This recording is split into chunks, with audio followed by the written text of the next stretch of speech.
T.A.G, very nice, very evil. Yeah, that's T.A.G shit. Free fall as I dive through the kaleidoscope in my mind. No rope up to climb. Gotta remind myself that I'm fine. Mama, I don't really. What up, T.A.G Nation? What up, Internet? What up, world? Y'all know what this is. In my Jermaine Dupri voice.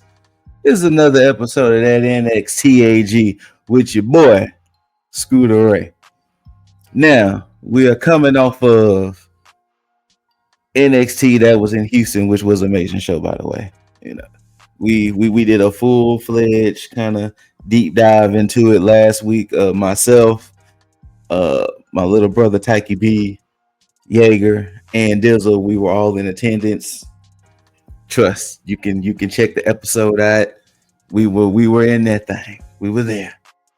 And pretty much this is kind of like the fallout from that episode, let alone they're building towards Heat Wave, kind of. I mean, they're still almost like a good solid month out. So, you know, they're going to, throw out some things here and there geared towards Heat Wave, but you can kind of tell that they're building towards Heat Wave. But here we go. The shore starts off. The show starts off with one of the matches that was teased last week. We got Jada Parker, aka Miss Parker, versus Fatal Influences Jasmine Nix. Now, pretty much, once again, harking back to last week, Jada and Lash was like, "Hey, Fallon, we coming for one of them belts. We don't care which one. Mainly it was really the more NXT Women's Championship, but we was like, hey, we coming for one of these belts." And Fallon was like, "No, y'all don't deserve it. And my girls are going to beat y'all up," which they were hesitant to do so, but begrudgingly they got into a scuffle, and, it didn't matter because Jada and Lash came out on top. Same thing with this match. I mean, Jada is like popular as hell.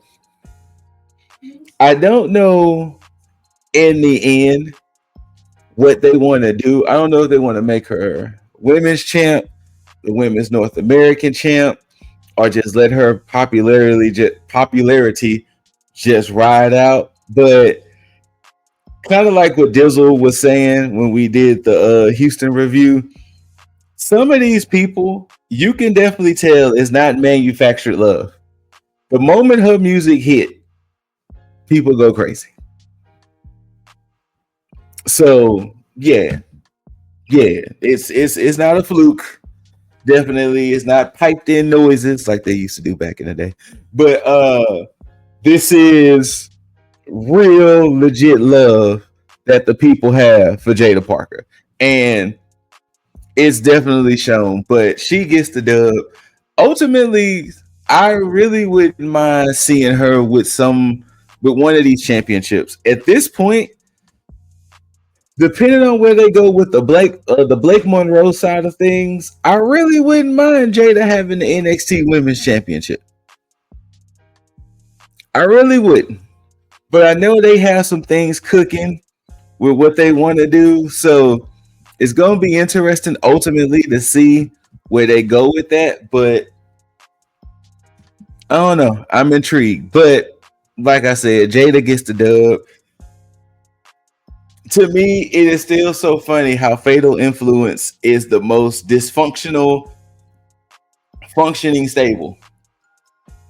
They all take shots at each other. JC has been definitely taking shots at Fallon and Jasmine since she's been champ. Well, when she became NXT Women's Champ, now that she's champ of dual brands, she's really just taking all the shots in the world. And it's like they are going to do whatever they can to keep this stable together, even though they need to break this stable up. Just putting it out there. Now, this kind of was a backstage segment that ended up turning into a promo. Javon was walking backstage He walked into High Rise. High Rise was like, we don't care what the Undertaker says. You still blah blah. You still, Javon. Blah blah blah. Javon was like, whatever. Miss me with all that. He was walking off. Um, he walked into somebody else I can't remember, and then he walked into Chase U, and he was pretty much giving the advice to um Kale and Uriah that they should, do the same thing like the Undertaker told him, and go after the big dog. So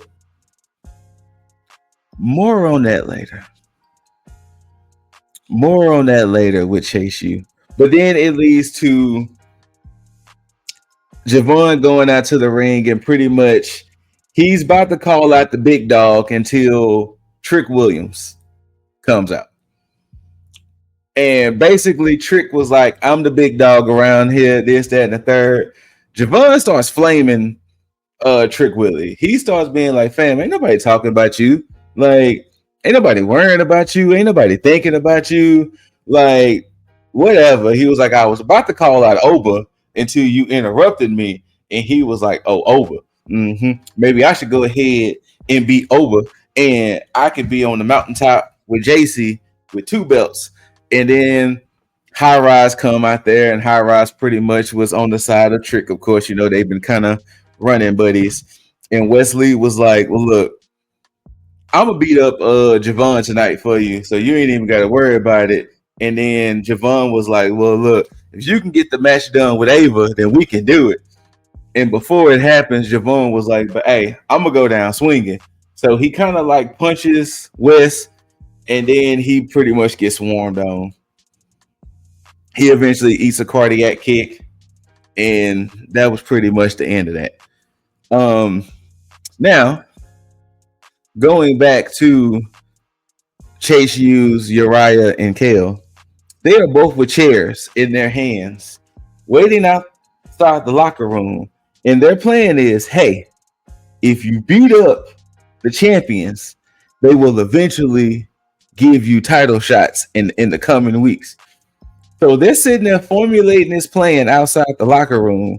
They peek in the locker room to make sure Hank and Tank was in there. Then they was like, all right, we're going to go do this. So they run in there with chairs. Hank and Tank is like, whoa, what is this? And they was like, well, we got to beat you up if we want to get tag title shots. And they was like, did you think just to ask us? And pretty much that happens. So yeah, next week on NXT for the NXT Tag Team Championships, Hank and Tank are defending their titles against Chase U's Uriah and Kale. It was just that easy. There was no attacks. There was no necessary physical harm that had to befall on anyone. All they had to do was ask. NXT logic, y'all.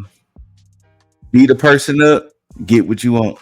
You don't have to, no need to be diplomatic and want to talk things out or anything. No, you got to use violence. You got to use violence in NXT, apparently. But on to our next match. Tavion Heights taking on Charlie Dempsey again. Now, remember, this is for all the marbles this time around. If Tavion lose, he has to stay in the NQCC with a smile. Tavion wins. Charlie Dempsey has to let Tavion spread his wings and leave the NQCC. Pretty solid match. And you can see Ren on the outside having, conflictions because last time she threw in the towel for Tavion. But this time she was like, no, I have to let them do the damn thing. And surprisingly, Tavion gets the dub. Clean. There was no interference. There was no shenanigans. He hit his belly to belly suplex with that high angle toss on it. And he pinned Charlie Dempsey. And they had a handshake at the end. So Tavion is free on his own. Now, with all of that being said, I wonder what's the overall plan. because they had this whole thing with NQCC. Miles had that taste of spotlight. He left. Now Tavion is leaving. Is Ren gonna want to try to stick around? Like I'm kind of wondering what's the reason. Like, are they gonna try to make a NQCC 2.0? I'm kind of intrigued with where they go with Tavion and the NQCC going forward. I'm really intrigued to see, where does this go? Like, are they going to try to hover around that North American / Heritage Cup area between Miles and Tavion? Are they going to try to hover around there? So I'm kind of interested to see how all this plays out. But it would not surprise me with all of the NIL talent, the Evolve talent, and things like that we possibly get an NQCC 2.0. I can 1000% see that at this point. So, but hey, now we do get Blake Monroe. She's basically coming out and sort of kind of explaining her actions after she DDT Jordan Grace on a chair, which we did hear. It was a little bit later, but I can mention it now. Ava was backstage talking with Stevie and Robert Stone, and pretty much Jordan's neck is a little sore, after taking the DDT on the chair, that, she's not necessarily cleared, so she wouldn't be there tonight. But Blake does the one thing that she really didn't have to do to get her point across as a heel. She started, in essence, fat shaming Jordan Grace for how she used to look, because she was pretty much like, hey, this was Jordan Grace before. Though we get the juggernaut now, we know on the inside she still is this. And it was like, Jordan Grace was fine before. Like, there was nothing wrong with Jordan Grace before. So for them to want to go that route is like, like, you could have just been like, I'm prettier than her, or I'm a better wrestler than her. You didn't have to play on the insecurity that Jordan Grace didn't want to be that anymore. So she became this. And now, even when she looks in the mirror, she still sees that. And it was like, I guess. It was like, seriously, I guess. But in the process of her talking and getting whatever bars, Lola comes out, and Lola was like, hey, for somebody to be so pretty, you mad ugly on the inside. Like, all that hate you got surrounding you, that needs to go, mama. Like, just ugh. And she was getting her bars off. She gets interrupted by Jada. Yep, Miss Parker has a second appearance for the night. And Miss Parker is like, hey, scratch all that. Your girl is trying to be a champion in here. And if I gotta go through you, if I gotta go through her, I don't care. I'm trying to be a champion. Jordan's Grace music hits. And then Blake Monroe is like mortified. She was like, I didn't think she was here, but it was Kalani Jordan. And Kalani Jordan was like, wrong Jordan. Yeah, expect the unexpected around here. If you don't get your ass home, girl. But after all of that, it does lead into next week where we're going to get Kalani Jordan versus Blake Monroe. Yeah. Next match. Oh, nope. Sorry. Rewind. Tatum and Izzy are backstage talking. And Tatum is like, hey, I pinned Zarya last week in that 8-person tag. Like, I'm ecstatic. I'm happy. I think I want to go against Soul for the North American Championship. And Tatum was like, well, you didn't necessarily pin the champion, but I get it. Like, do you really think you're ready to get that? And Tatum was like, yeah. So Nico and Sean comes up and they was like, hey, we just talked to Ava. We got you a North American Championship match next week. And you can kind of see on Izzy's face, she ain't like that. But she was like, you know what? We gonna bring gold to the Cullen. So Tatum, you make sure you go out there and do it come next week. So we'll see next week if Tatum gets betrayed. Or, you know what I'm saying? Tatum rocks now. As the Cullen is walking off, in comes Luca, and Luca is looking like family don't last forever. And boom, end scene. Now we get to the other match that was set up. We get Lash Legend taking on Fallon Henley. Now Lash was out there doing it big. Yeah, Fallon was out there trying to get some, get some offense, but the bougie bully was doing bougie bully things until it got to the end of the match because we can't have fatal influence out there without shenanigans. So you would think Lash and Jada would have went 2 for 2. No, they went 1 for 1 because Lash takes out JC Jane. Then in comes another woman who just completely takes Lash out. She throws Lash in the ring. Fallon gets the dub. And if you didn't watch, that woman was the Nia Jax. Nia Jax was like, Lash been talking all that hot shit about her being the most powerful, about her being the strongest. Well, I had to come back to show her. So yes, Nia Jax caused Lash Legend the match against Fallon Henley, and then even hit her with the Annihilator. So she even said, "Come next week, she wants some company. She wants to take out somebody." So I don't know whom's yet, but Nia Jax came back home to NXT to make a point to Lash Legend that, hey, I'm the biggest and strongest around here. So we'll see what happens. We shall see what happens. Backstage, we get Briggs spazzing out because he's like, I should have been champion in more of this over this. And then next thing you know, Stacks comes and Stack was like, I didn't really hear what Stacks was trying to say because there was a lot of yelling. And then Inamura shows up and he pushes Briggs like, what the hell was that? So Briggs and Inamura is yelling. And then next thing you know, people carry Briggs off. And then next thing you know, Stacks is trying to tell Inamura, you're not gonna win nothing around here with you being so honorable, with you being so this and the third. Then he shoves the shit out of Stacks and was like, well, I'll show you next week how honor can work around here. And a little tidbit, Ariana Grace asked Stacks, are you okay? Like, you're good? And I was like, I got you. Okay. Give a nod to your fiance who we haven't seen on NXT in a while.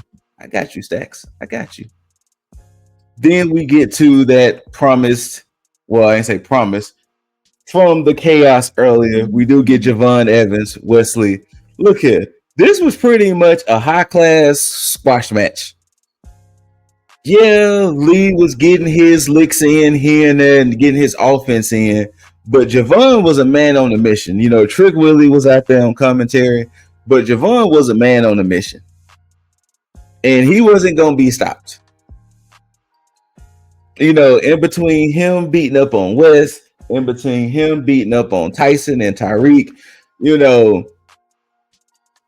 Javon was on a mission. I mean, he gets the dub pretty much, but Javon was on a mission. Now, I'm kind of intrigued with Trick kind of stepping in the way. Is Javon going to go after Trick for the TNA championship? Or is he going to try to still stick to Oba? And another interesting thing that was happening throughout the night, especially during matches, Joe Hendry's face kept popping up. Now, nobody on commentary acknowledged it. But in every match, a Joe Hendry face interruption, the him turning around kept popping up during every match. So we're going to expect to see Joe Hendry soon. I mean, simple and plain, right? I mean, you can't keep teasing the man and he doesn't show up. We do get a sit-down segment with Miles Bourne, which he explained his story, and I'm trying to remember it without kind of butchering it. But he was pretty much telling Vic what happened, and he said as a baby he was really sick, and to where he had to been like life flighted to a hospital, and that they was putting him on an incubator, and he was like, I can't remember what age he said, but he was like very, very young. And he said from him being on the incubator breathing machine such a young age, it damaged his hearing. Not only did it damage his hearing, but he has lost 90% of his hearing in both ears. And he had to deal with that since like one or two, maybe even like it was like young. And he said that the one thing he had was to just pretty much read lips, that he had no choice but to learn how to read lips. He was like, he would even tell his parents, hey, angle the car mirror so I can, read y'all's lips and things like that. And he said the problem was that he was always a quiet child and kind of kept to himself. And, for him to even be in this position, to even be here. And then, of course, he even played a joke with Vic, where Vic was saying something to him and he pretended like he couldn't hear him. But he was like, that was the way he had to cope with the situation, was he had to turn it into jokes. He had to turn it into fun, or otherwise, he would have just been down in the dumps about it his entire life. And it was like, all right, they must about to get ready to do something with Miles. I wouldn't be surprised if Miles end up taking that North American Championship off of Ethan Page at this point. I kind of gave away the finish to the end, but it wouldn't surprise me at this point if Miles may be the one to dethrone Ethan Page. But speaking of Ethan Page, the main event, Ethan Page with his newly christened Canadian strapped North American Championship is taking on Santino Marella. I mean, it was a valiant fight. Santino, I can't remember how long they said, but this is Santino's first match in a WWE ring in, I think they said 10 years or something like that. Like it was 8 to 10 years. Like it's been a minute since Santino had a match in WWE. But it was good to see Santino wrestle again. But Ethan Page, Ethan Page. When Santino, was about to hit him with the Cobra, Page pulled the ref in the way, and then from that, Ethan Page was able to thumb Santino in the eye, hit the twisted grin. 1, 2, 3. Page retains. Now, the way the show ended, Tony D was sitting at a restaurant, and the guy who was serving him was going calling him the Don, and he was like, you don't even have to call me the Don no more. It's Tony D. And then he was unrolling his napkin, setting up his cutlery, and then he happens to look over his shoulder, and it just fades to black. I don't know what the Sopranos they trying to pull, but hey. So I don't know if that's leading to Tony D's getting a new family or what, but I guess we have to wait and see come next week. But yeah, that was pretty much NXT of this week. They got some things kind of setting up. They kind of got some teases to potentially, I guess, happen with some TNA stuff, because I feel at some point TNA has to get some type of lick back. TNA has to win some type of title in NXT. Like, is it me? Because JC and Trick are walking around with the main championships, and TNA has nothing to speak for it. They got to win something. But I don't know. We shall see. But yeah, we got some things cooking. We got some potential things that could be happening in the women's division between Blake, between Jordan, between Kalani, between Jada. I see Lash and Nia on the collision course. Since Ethan Page has took out Santino, we'll see who will be next for him. Maybe Javon versus Trick for the TNA championship, or maybe it end up being Javon versus Oba, probably at Heatwave. I don't know. We shall see. But that was pretty much NXT of this week. Pretty simple show. Nothing too crazy. Pretty simple show. But whether you loved it or hate it, don't forget to rate it. Thumbs up, thumbs down, like, share, comment. After you do all of that, subscribe if you haven't. And then of course hit that notification bell so you can be notified for the videos we post. Shout outs to Lip Dizzle, Jaeger Bombastic, Juggernaut, and Leo. And until next time, you beautiful, beautiful people out there, take care of yourself, take care of each other, love yourself, love one another. And at the end of the day, don't forget to tag out.